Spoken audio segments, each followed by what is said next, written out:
श्रीकृष्ण गोविन्द हरे मुरारे, श्रीकृष्ण गोविन्द हरे मुरारे। हे नाथ नारायण वासुदेव, हे नाथ नारायण वासुदेव। एकमात स्वामी सखा हमारे, एकमात स्वामी सखा हमारे। हे नाथ नारायण वासुदेव, श्री कृष्ण गोविंद हरे मुरारे, श्री कृष्ण गोविंद हरे मुरारे। हे नाथ नारायण वासुदेव। ভাগবতকার উদ্ধবকে হরিদাস আখ্যা দিয়েছেন। ভক্ত উদ্ধবের সর্বক্ষণের কাজই ছিল শ্রীহরির গুণগান করা, তার মহিমা সম্বন্ধে জগৎবাসীকে অবহিত করা। ভগবানের সম্বন্ধে বিভিন্ন প্রশ্ন ও উত্তরদানের মধ্য দিয়ে তিনি ভগবৎ জিজ্ঞাসুর মনে ঈশ্বরভাব জাগিয়ে তুলতেন। হরিনাম কীর্তন করে ভক্তদের মন আনন্দে আপ্লুত করতেন। ব্রজভূমিতে ভগবান কৃষ্ণের সন্দেশ আনয়ন করার সঙ্গে সঙ্গেই তিনি ব্রজবাসী যশোদা, নন্দ ও কৃষ্ণপ্রিয়া গোপীদের কৃষ্ণকথা স্মরণ করিয়ে দিয়ে এবং কৃষ্ণ নাম কীর্তন করে তাঁদের মনে আনন্দের সঞ্চার করেছেন। ভাগবত পুরাণে উদ্ধবসহ গোবর্ধন পর্বতকেও হরিদাস বলা হয়েছে। গোবর্ধন পর্বতের আনুকূল্যে ইন্দ্রের প্রবল বর্ষণ থেকে রক্ষা পেয়ে গোপীরা পরস্পরের মধ্যে আলোচনা করেছিলেন। হন্তয়ম অদ্রিরাবলা হরিদাস বর্জ যত রামকৃষ্ণচরণ স্পর্শ প্রমোদ মানং তনোতি সহ গোগণয়স্তয়ুর্যত পানীয়সু যবস কন্দর কন্দমূলৈ। যেহেতু এই গোবর্ধন পর্বত রামকৃষ্ণের পাদস্পর্শে আনন্দিত হয়ে পানীয়, উত্তম তৃণ, কন্দর, কন্দমূল প্রভৃতির দ্বারা গো এবং গোপালদের সঙ্গে তাঁদের অর্চনা করছে, সেই কারণে এই পর্বত শ্রেষ্ঠ হরিদাস।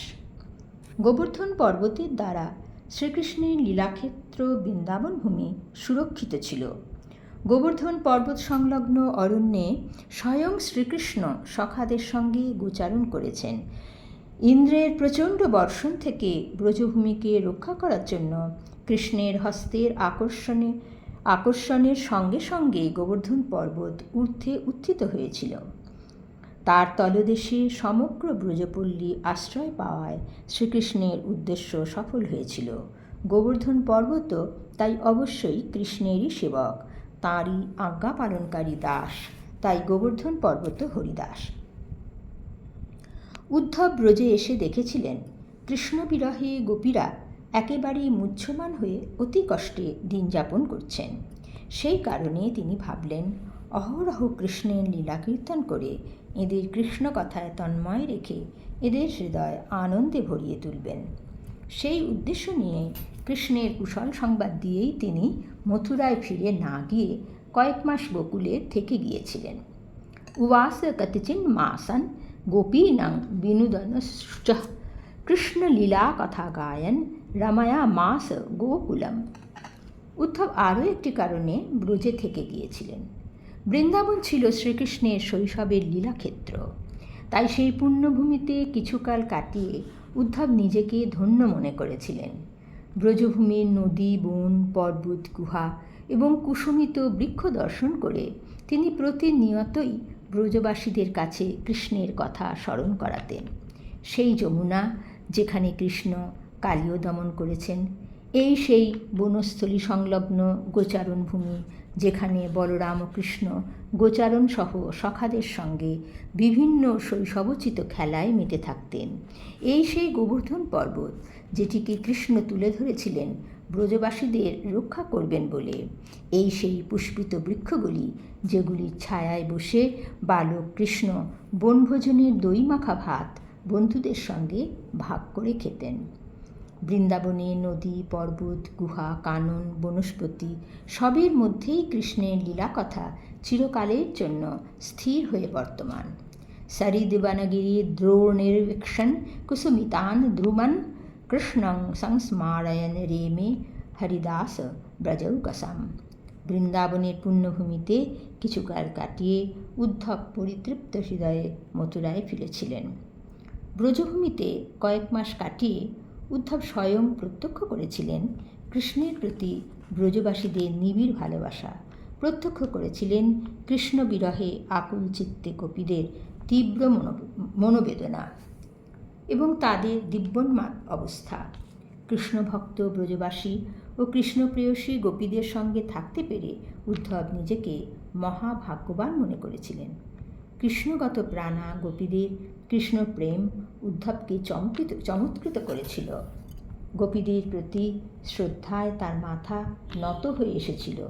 তিনি মুক্ত কণ্ঠে গোপীদের স্তুতি করে বলেছিলেন, এই গোপীদের মানবদেহ ধারণ সার্থক, কারণ একমাত্র নিখিল বিশ্বের আত্মা ভগবান গোবিন্দের প্রতি এরা পরম প্রেম প্রাপ্ত হয়েছেন, যে প্রেম লাভের জন্য পুনর্জন্মের ভয়ে ভীত মুনিগণ, মুক্ত পুরুষ এবং আমাদের মতো কৃষ্ণ ভক্তগণও উদ্গ্রীব হয়ে কামনা করেন। শ্রীকৃষ্ণ কথায় যার অনুরাগ জন্মায় তার কাছে ব্রহ্মা হয়ে জন্মানোর ইচ্ছাও তুচ্ছ।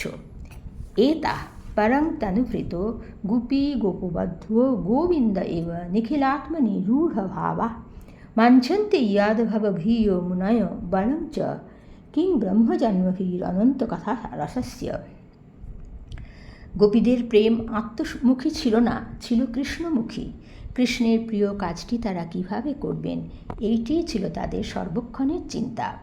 তারা নিজেদের সংসার শুধু নয়, কৃষ্ণপ্রেমে আত্মহারা হয়ে নিজেদের দেহসুখের সম্বন্ধ সম্পূর্ণ বিস্মৃত হয়েছিলেন।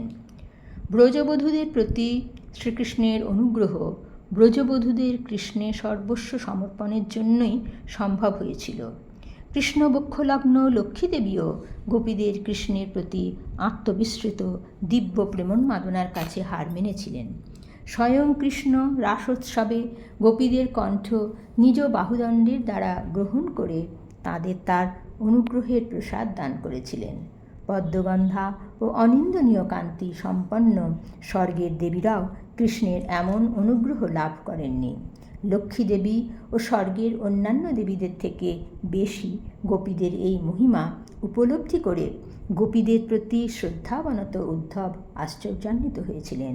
তিনি মনে মনে প্রার্থনা করেছিলেন, পরজন্মে তিনি যেন বৃন্দাবনের গুল্মলতা বা ঔষধি হয়ে জন্মান, যাতে সেখানে পদচারণকারী গোপীদের চরণধূলি তিনি স্পর্শ করতে পারেন।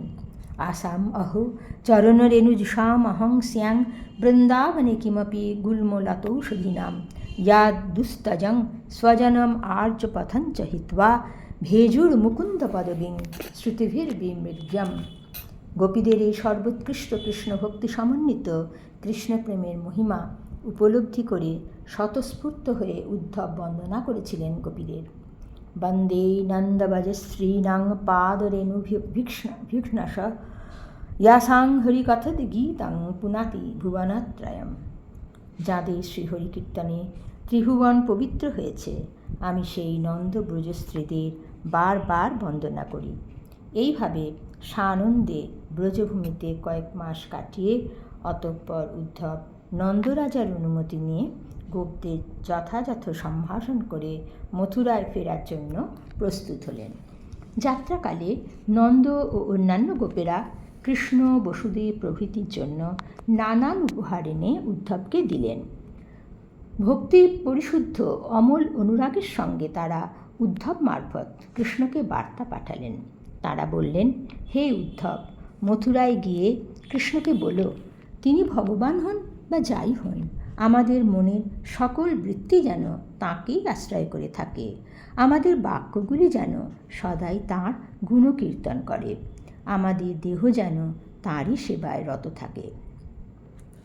তাঁদের এই উক্তি থেকে বোঝা যায়, কৃষ্ণের ঈশ্বরত্ব নিয়ে তাদের বিন্দুমাত্র চিন্তা ছিল না। তাদের সর্বক্ষণের চিন্তা ছিল যেন তারা সর্বদা কৃষ্ণের স্মরণ, গুণকীর্তন ও সেবা করতে পারেন। কৃষ্ণই ছিলেন তাদের বেঁচে থাকার একমাত্র আনন্দ। তাদের একান্ত আকাঙ্ক্ষা ছিল কর্মবশে তারা যেখানেই জন্মান না কেন ভগবান কৃষ্ণ যেন তাদের দিয়ে শুভ কর্ম করান এবং কৃষ্ণেই যেন তাদের অচলা ভক্তি থাকে। কর্মভির ভ্রাম্যমানানাং যত্র ক্বাপীশ্বরেচ্ছয়া মঙ্গলাচরিতৈর দানৈর রতির্ন কৃষ্ণ ঈশ্বরে।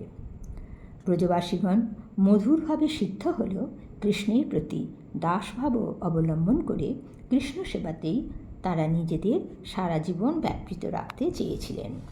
বৃন্দাবনের পুণ্যভূমির আকর্ষণ ছেড়ে উদ্ধব মথুরায় ফিরলেন। প্রভু শ্রীকৃষ্ণের সঙ্গে পুনরায় ভক্ত উদ্ধবের মিলন হল।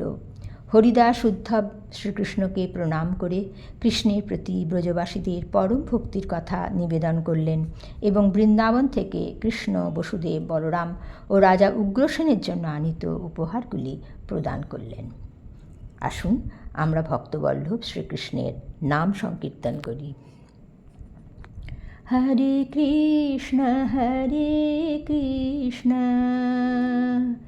কৃষ্ণ কৃষ্ণ হরে হরে, হরে রাম রাম রাম হরে হরে, হরে কৃষ্ণ কৃষ্ণ কৃষ্ণ হরে হরে, হরে রাম রাম রাম হরে হরে, হরে কৃষ্ণ কৃষ্ণ কৃষ্ণ হরে হরে, হরে রাম রাম রাম